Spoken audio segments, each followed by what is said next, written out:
Among past threats to the Republic, the Great Hyperspace War stands above all other wars in galactic history.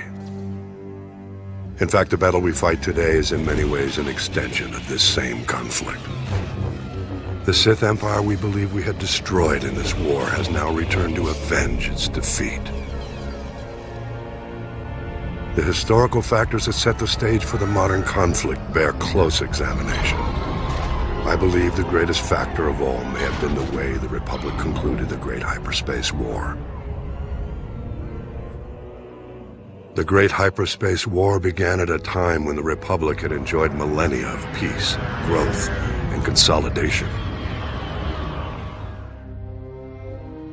In contrast, the Sith Empire was ending its centuries-long adolescent period. Undiscovered by the Republic, the Sith had conquered all of the star systems near Korriban. They were now seeking new opportunities for expansion. At this time, a brutal power struggle had broken out following the death of the Sith ruler. Among the contenders was the Dark Lord Naga Sadow.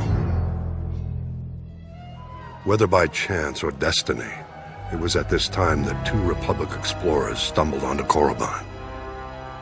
Naga Sadow seized this opportunity to gain political advantage. The explorers were imprisoned as spies, but Naga Sadow staged an attack to liberate the explorers. He left evidence, suggesting the attack was a Republic military operation.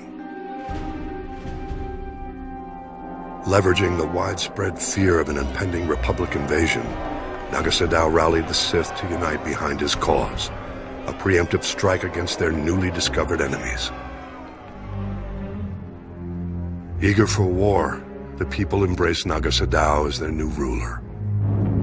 His first act was to launch a vicious assault against the Republic. The Sith armies attacked on several fronts, including Coruscant itself. Naga Sadow commanded all his forces from a meditation sphere, suspended over a giant star. The initial onslaught overwhelmed the Republic's unprepared defenses. The Sith Empire's victory was almost assured, but as happened so often, the dark side turned upon itself. Naga Sadow was betrayed by his apprentice. Though the apprentice was defeated, the attack did succeed in breaking Naga Sadow's battle meditation. The tide of the war turned. The Sith were lost without their leader's direction, and the Republic forces soon chased the invaders back to the very doorstep of Naga Sadow's meditation sphere. Recognizing his imminent defeat, the Sith Lord abandoned his forces and started a chain of events to destroy the nearby star and everything in its vicinity. Naga Sadow fled back to Korriban, only to discover renewed opposition to his rule. Civil war broke out, whittling away what was left of the Sith Empire's already weakened armies.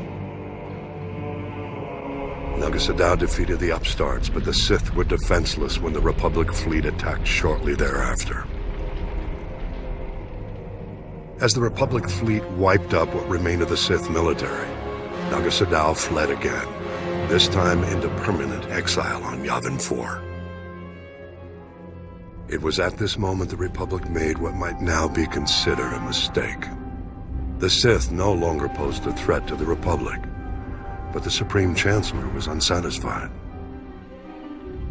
Jedi and Republic forces were sent to Korriban and other Sith planets to ensure no remnants of the Sith Empire remained. It was this action which drove the surviving Sith to flee into deep space, with the new Dark Lord who rose to take Naga Sadow's place. The same Dark Lord they continue to call Emperor to this day. I believe this was why he led his people to rebuild their civilization on Dromund Kaas. And this was why they returned 13 centuries later to get revenge against the Republic.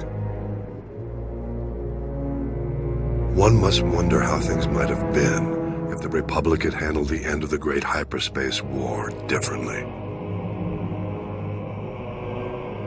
We mustn't forget, though, The conflict at the heart of the Great Hyperspace War and the war we fight today began even before the Sith Empire rose to power.